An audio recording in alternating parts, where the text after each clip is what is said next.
Hello, everyone. This is Tom Fox back for another episode of Upping Your Game with Nick Gallo. Nick, welcome back. Glad to be here, Tom. Yeah, I'm excited to dive into this topic.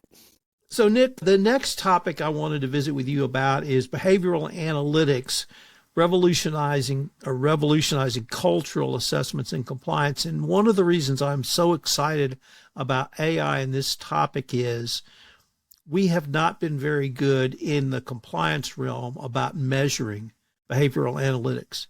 You and your team are collecting a ton of data about what happened, but maybe if we looked at it as to why did it happen, we would have insights that we could then incorporate into a wide variety of other parts of our compliance program. So I really wanted to start with, how would you see that we could use behavioral analytics from a big picture perspective?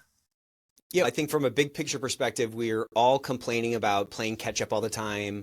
We're like detectives coming in sort of after a crime and trying to assess like something that happened. I think the ideal is to really get toward, remember my favorite movie, Minority Report, get to that kind of precog kind of a thing where you can start to anticipate some of those issues before they actually happen. Many of the limiting factors that I think caused us to be in that caused us to inherently be in that reactive, driving in the rear view mirror type of a mode are starting to get eliminated with the technologies that we have out, and I think specifically the ability to not only gather more data sooner, but to analyze that data in real time to make better bets with our time. I'm always talking about this Parkinson's law, which says work fills the available time. And the resource constraints that a compliance team has, that's not unique to compliance. The to-do list that's longer than your arm, that's not unique to compliance either. In many cases, the stakes are higher because we're trying to keep the car from going off the edge of the cliff. But if work is going to fill the available time, then it becomes increasingly important that we make better bets with our time. And if we're driving in the rearview mirror, or we're only using lagging indicators to determine success or failure or where our efforts need to be placed, then the odds of us making bad bets with that time is a lot higher. So I think the game is really shifting into being able to make faster bets, more agile bets. Agile is a software engineering framework to where you can release more stuff faster. That same kind of mentality, I think, if we bring that into a compliance department, we can start to see opportunities to get better data, make some of those better bets with our time. And as we were kind of talking before the show, so much of our job is to influence behavior. You can't influence behavior unless you like what some of those behaviors are in the organization, or what behaviors are most likely given some data points that are showing up in some systems. Obviously, culture is important, but we never thought about measuring culture from the compliance perspective. Why do you see that measurement, or why is it important? And I think you probably just answered that, but how can we use it going forward? I think it's important because like the performance of a culture of integrity, like to the extent that DOJ is looking for a compliant organization, the performance of that culture of integrity is just the sum total of all these behaviors. And the sum total of all those behaviors and beliefs are what sort of determine the culture of a team, of a company, of a city, of a country, whatever. And those things are kind of shifting all the time. I think there is this kind of conception, I think it's a misconception, that the culture is at some level sort of static, and it's not, because people are changing all the time, circumstances are changing all the time, and so forth.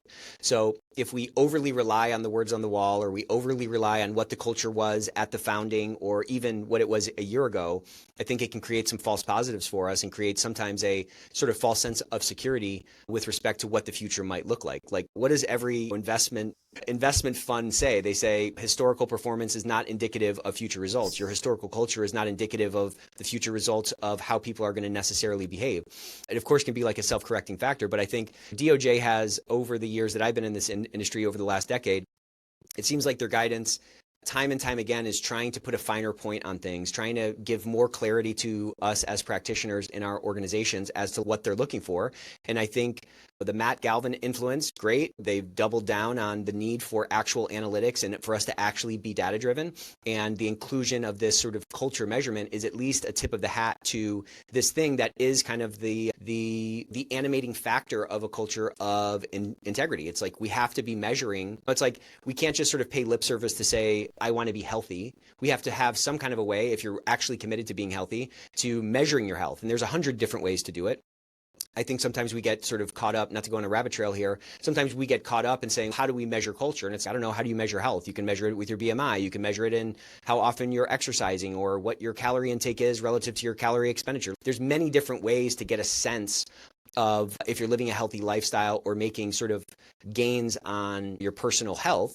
I think we just have to kind of start somewhere by measuring something. And I think when we can start to do that, then you can start to iterate through that and you find new data pools to look at or new things to consider that can give you a sense. And again, I think part of the challenge with measuring culture is the fact that it's not like an objective thing. I can measure how much a bag of rice weighs. That's very objective. That's totally contained. It's a bunch of like physical pieces of rice. A culture is, again, it's this sort of ethereal thing. And the ethereal nature of it kind of makes it hard to kind of wrap our arms around it or wrap like a tape measure around it, so to speak. But I think you just have to kind of try to start doing something. I think your question was like, why is this important? And I think it's important because if we don't have, what's that old saying? Whatever gets measured gets managed and whatever gets managed gets done, something like that. So if we're not measuring something, it's hard to manage it and it's hard to improve something that we don't have our eyes on. Didn't Ethico just have its 10-year anniversary? It's kind of like our 20, I don't know, I can't do the math in my head, but we were founded in 1997, but Gio and I joined the company 9 years ago in the middle of July. So we are about to have our 10-year anniversary next year. Okay. What I wanted to ask is both you and Gio came out of a much more data analytic driven world. And how have you seen the compliance world evolve to maybe not the level of data analytics from the world you came from, but at least being not simply open to that conversation, but actually implementing true data analytics in a wide variety of arenas, such as moving to behavioral analytics? I've seen a massive increase in at least the sort of occurrence of questions and focus of people that we talk to, clients, potential clients, on data analytics. 10 times more frequent now than it was 10 years ago.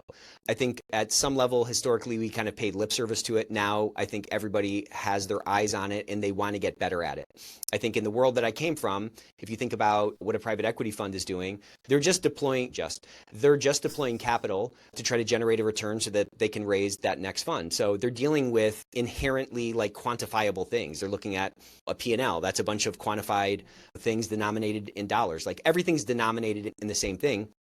So just by the nature of that business, there's a lot of things to measure and there's a lot of things to sort of analyze, and every company has a P&L, every company has a balance sheet. So it's relatively easier to determine with analytics at that level whether something is going or it's not going well. You know what I'm saying? It's a little bit more sort of contained because it boils down to EBITDA, it boils down to what was my return versus my investment.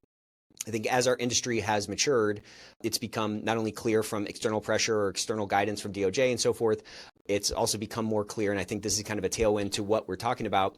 The fact that an ethics and compliance program really does drive enterprise value. It drives more professionalism. It drives more excellence in a company.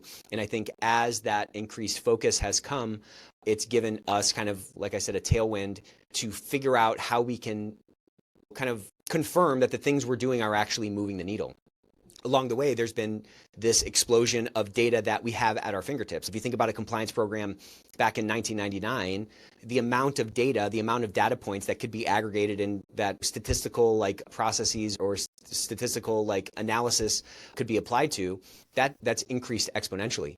So we have a lot more data at our fingertips. We have a lot more things that like we can measure. And I think there is a lot more opportunity for us to confirm that, back to what I was saying before, that the bets that we're making with our time are the right bets and that we are moving the needle. Look, at the end of the day, you can't sort of pass any kind of an audit without some kind of evidence, right? Like you have to have some receipts.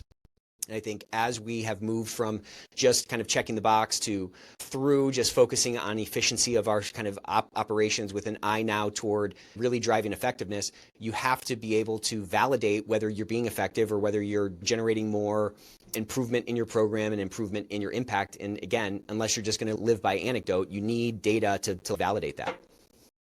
So you were sharing with us before we got started some of the strategies Ethico uses to really get behavioral analytics data. Are those strategies that you could suggest a compliance officer could use for their customers, i.e. their company employees? Yeah, I think they're applicable whether you're a client of us or you're a client of somebody else. You have a bunch of touch points with your compliance program. There's a bunch of touch points with your sort of stakeholders and your compliance program. Let's just zero in on one. Let's call it your issue intake, your hotline, your web forms, people going to their managers. There's a cluster of sort of meta questions that I would advise everybody to be asking. Any stakeholder who's interacting with the compliance program in any of those intake channels. How did you hear about the hotline? Have you talked to anybody else about it?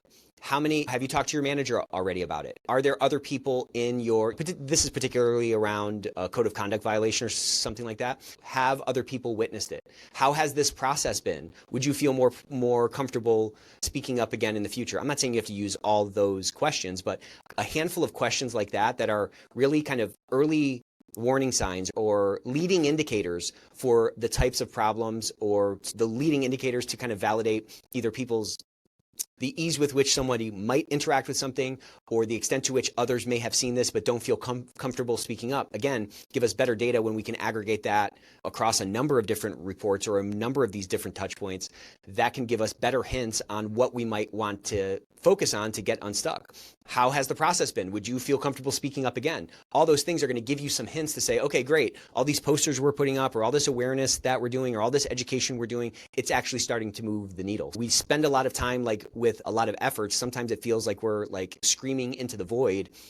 We have to kind of stack the deck in our favor to get some of those data points to validate those efforts and see if anyone's actually hearing us and are those behaviors actually changing? Because again, the whole thing we're talking about right now is a culture of integrity, which is all of these behaviors. Our job is to ultimately influence behavior within the organization if the confluence of all these tasks and all these different departments is actually going to lead to less volatility in our operations, less risk in our operation.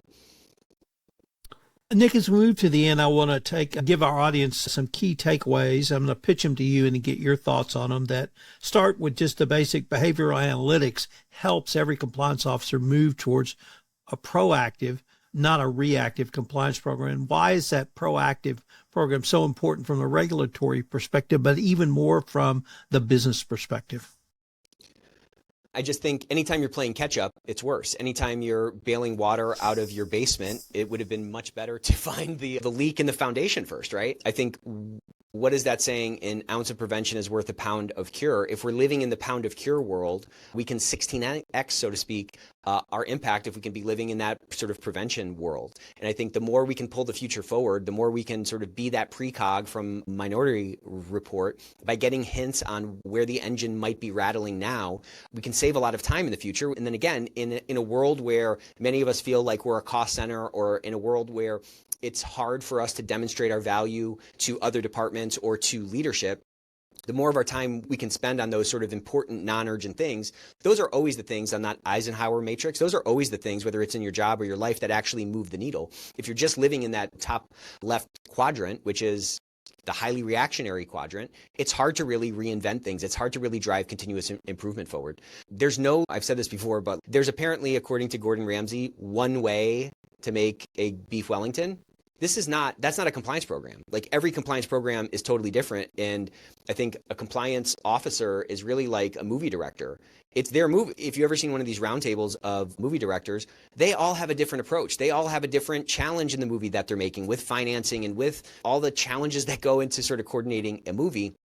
I think that gives us a lot of freedom to reinvent our program or reinvent the approach. None of this stuff is kind of etched in stone. The guidance is really principle-based, and I think it's on each of us to exhibit the agency within our own program or within our own department to drive the impact forward and make the vision that we have a reality. So I think it's a really freeing thing, and that should free us up to try to stack the deck in our favor in better ways. One of the things I hope we've been able to get across literally in every podcast is that I certainly believe that compliance needs to move at the speed of business. And if we just look at the pace of change that we have seen in 2025, overlay that with how does business keep up, and then how does compliance keep up, why in your mind is it so important to continually assess culture at this point in time from the compliance perspective so we can feed that in to help the business move at the speed of change? Yeah, I think it's super important because it's all moving all the time. Everything is moving constantly. And we should get to the point where we're able to anticipate what's most likely going to happen. And you're never going to be totally right, but a good poker player, they can anticipate whether they should make a bet or not based on the action that they're seeing around with the other players and what's kind of coming up on the turn and on the flop and all that kind of stuff. So I think the more we can start to tune into that stuff, the more patterns we're going to start to see. And again, there's a lot of data that we can gather. We can leverage AI, of course, to analyze it, but there's also data points that we can create. There's questions that we can ask. There's data points that we can create to kind of stack that deck in our favor that is going to increase the odds that we can move at the speed of business. We can't show up as business people unless we're running at that same pace and we're able to kind of flex like the other business people are flexing within our organizations. You know, that poker analogy, I've not thought of that, but that's great because good poker players can do the math and they understand their hand and the chances that they will draw another card. Great poker players read the other players. That's right. And they're using behavioral analytics strategies for a tell, for their hands, for their body language, for the way they're sitting, for what they may have done something an hour ago. And so they're factoring all that in to come up with a strategy. And really, that's a continuous culture assessment. That's exactly what you took that even farther, and it's so right because it's happening in real time. And if you think about it, again, this is so obvious, but they're thinking in bets, and you can win the poker tournament. Nobody who wins a poker tournament wins every hand. You're not going to win every hand. You're going to make some wrong bets and you're going to make some right bets, but inherent, you were talking about, we need to be able to move at the speed of business. That means you're constantly reassessing and you're constantly making those adjustments. A good poker player is doing that. They're at this table and then they're at another table with a different ring of players, and they're constantly reassessing, and they're going to lose some hands that they should have won. And hopefully they're really going all in once they get the confirmation on, we could do a whole thing on that. It's so true, but it forces you to think in bets. It forces you to constantly reassess. And you must be agile to be a good poker player or to be a great poker player. It's not just knowing the math, the regulations. It's about being able to read the tea leaves or read the wind and adjust accordingly. I think in business, we might call that managing risk. I think you're right. It's true.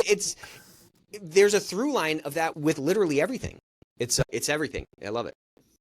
I think that's a great way for us to end this episode. So I look forward to continuing this conversation. Same here. See you next time.